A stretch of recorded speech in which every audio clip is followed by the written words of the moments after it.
Hello there, Mad Mike here, and welcome back to the channel. And today I want to go over something, and I want to also reiterate something I've said in the past, which is do not give away the entirety of the plot of your movie in the synopsis before your trailer even hits. Um, I shouldn't have to say that, but in this case, I kind of do. And this is in relation to the Mortal Kombat reboot that is coming out this year. Now, we've been getting some information, some casting information and stuff about this, and the cast has increased quite considerably. There's a lot of Mortal Kombat characters in this, but I'm going to read this synopsis word for word verbatim. So if you don't want to be spoiled by anything for the plot of this movie, then I would turn this video off now. But I'm going to start reading that. So if you don't want to be spoiled, tune out now. Come back in like 5 minutes after I'm done reading it. So as we go. In the new film, MMA fighter Cole Young, Louis Tan, accustomed to taking a beating for money, is unaware of his heritage, or why Outworld's Emperor Shang Tsung, played by Chin Han, has sent his best warrior, Sub-Zero Joe Taslim, an otherworldly cryomancer, to hunt Cole down. Fearing for his family's safety, Cole goes in search of Sonya Blade, Jessica Bignami, at the direction of Jax McHade Brooks, a Special Forces major who bears the same strange dragon marking Cole was born with. Now, before I continue, that one sentence there, that did not even need to be there.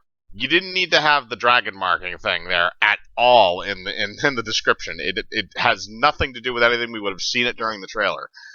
So you really don't even need to have that in there. But continuing on, soon he finds himself at the temple of Lord Raiden, Tabanobu Asano, that's just playing him, an elder god and the protector of Earthrealm, who grants sanctuary to those who bear the mark. Again, the dragon mark. Again, you don't need to include any of the stuff about the dragon mark in this. Here, Cole trains with experienced warriors Liu Kang, Ludi Lin, Kung Lao, Max Huang, and rogue mercenary Kano, Josh Lawson, as he prepares to stand with Earth's greatest champions against the enemies of Outworld in a high-stakes battle for the universe. But will Cole be pushed hard enough to unlock his arcana, the immense power from within his soul, in time to save not only his family, but to stop Outworld once and for all? Again, whoever wrote this fucking synopsis should be fired. I'm just throwing that out there. There's way too much information in here. This thing should have been a paragraph long.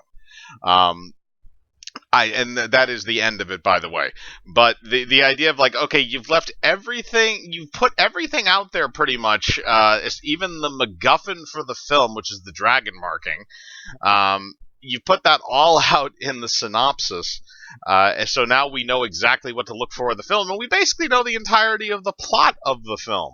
Is the reason why this main character, which by the way, this main character does not exist in Mortal Kombat canon. This is a character that was created specifically for the movie, which that I don't fucking understand in and of itself, but I'll get to that. And the character of Cole Young, which again, whoever named that character, you picked the most generic fighting name I could possibly think of. You could that's like picking like a normal Samaritan's name is John Smith. Like you couldn't get it any more basic than that. So again, be a little bit more creative with the names, please, moving forward. I know that sometimes we can have those bland characters here and there, but that shouldn't be your main. So going on through that, it's the synopsis. You should have taken everything out regarding the dragon marking, which again, that would have been at least 3 sentences on its own. I think everything with the second half of the, all the descripting stuff could have been removed. I think you could have removed calling the assassin Sub-Zero. You could have left that up in the air because we also know Scorpion is going to be in this movie. You could have basically downplayed most of this instead of getting very specific on where he had to go and who he had to talk to. So that way we didn't necessarily know what was going on in the movie. We just knew that somehow this guy was threatened and that forced him into this Mortal Kombat universe. Or forced him into fighting in the Mortal Kombat tournament. Because again, they mentioned that there too. Where again, I'm not sure how long this movie is actually going to be, or if this is going to be one of those. This is what concerns me. What concerns me is this is a cock tease film, and what I mean by that is this is a film that is leading up to the film we actually want to see. Something that you could consider similar to like a an X-Men versus an X2 X-Men United.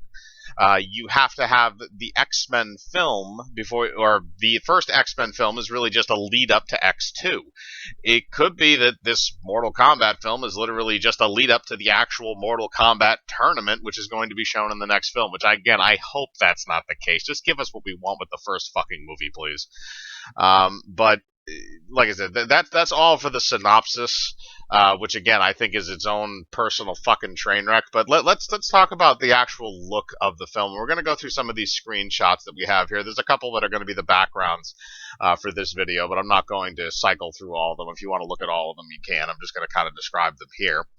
And one of our first ones, which we see, is what looks like Sub-Zero and Scorpion, and they're in the middle of combat. It looks like Sub-Zero has taken Scorpion's little blade or knife that shoots out of his palm, which they changed into. They went with the classic interpretation of it, it looks like this time, because that looks like it's attached to some kind of organic matter or snake that has been cut off, which, again, I think that screenshot actually gives away a little bit too much, because I don't think we should necessarily give away that it got cut off. We all know that Sub-Zero and Scorpion are probably going to face off at some point in this movie again, so that's not really a big shocker seeing the two of them in what looks like a combat scene, but I think you could have left that out. I think that's giving away a little bit too much, although I am interested how that actually does happen. If Sub-Zero could do kind of the things that he does in the games where he can, just make swords and shit out of ice. Then we go down and we see our main character, who is Cole Young. Again, as bland as you can possibly do. He's an MMA fighter, so okay. If you're going to have a character come into this universe, I get why they would be a mixed martial arts fighter. It makes sense because that's kind of the pinnacle of what we would consider martial arts today, as opposed to, when looking back at stuff in like the 70s when you got Bruce Lee and Kung Fu movies and everything like that. MMA fighters are basically the martial arts stars of today. So it would make sense where you would bring that guy in from that universe, but I still don't think he should be your main. I understand the idea of having a bland or a kind of a generic character for the audience to kind of view this whole thing through, but at this point, Mortal Kombat has become so mainstream, you don't need that. But again, that's just me. You also have a secondary thing of him where it looks like he's locking a guy up in an MMA ring, or what looks like some form of a pseudo MMA ring. I mean, he's wearing hand wrappings. He's not actually wearing MMA gloves or anything like that, which they look like they're somewhat padded, but at the same time, it's probably supposed to be kind of like a bare knuckle box thing. Now, our next one is of Sonya Blade. It looks like she is on top of and about ready to strangle Kano. And Kano's design I have a whole little tangent about, but the Sonya Blade design I think is fine. It looks her design anyway is relatively simple. It depends on how lewd you wanted to get, but it basically looks like very similar to the first film, which again I don't think was a bad idea. I think that was kind of an okay look for Sonya. But then we go down to Kano, and I think I know what they did here, and I think I know what they're going to wind up doing during the movie, because this is a movie that's, I believe, going to be rated R. They've been toting that the entire time.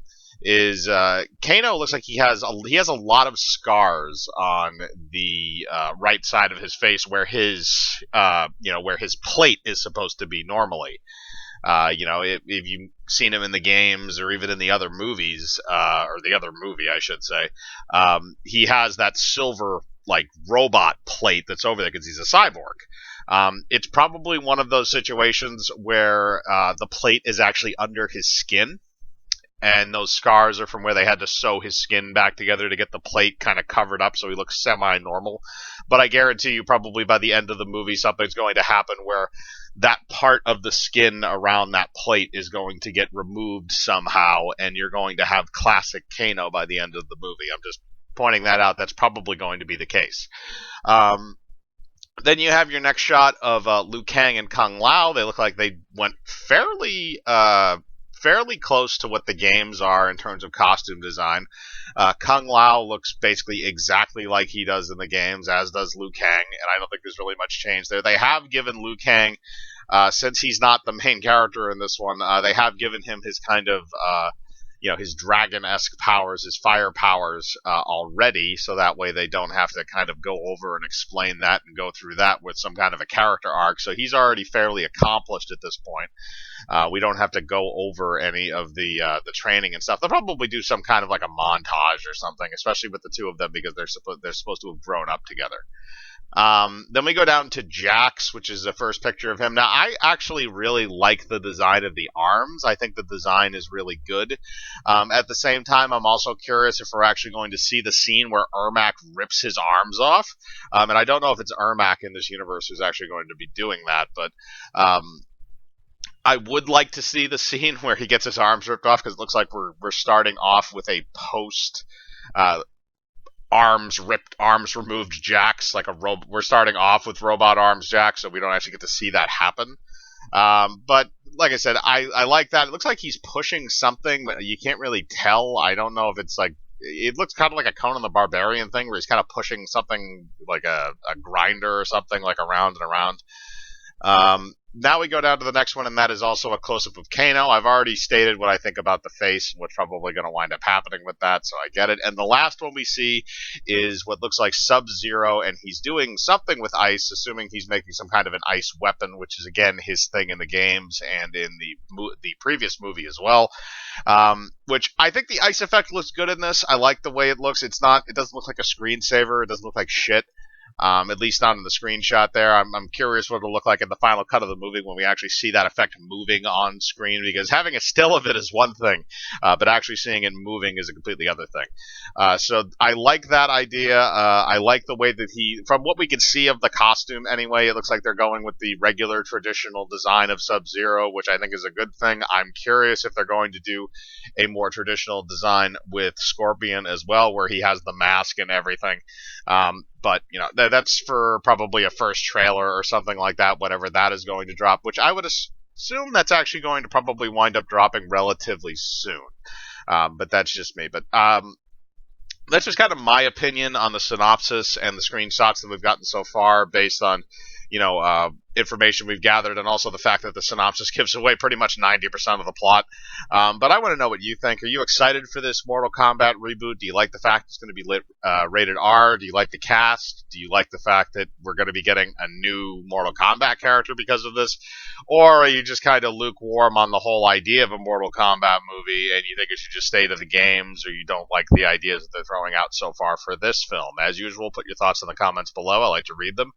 Hit the bell for notifications, hit the like button, subscribe, and remember, I live my life free of compromise. Do you?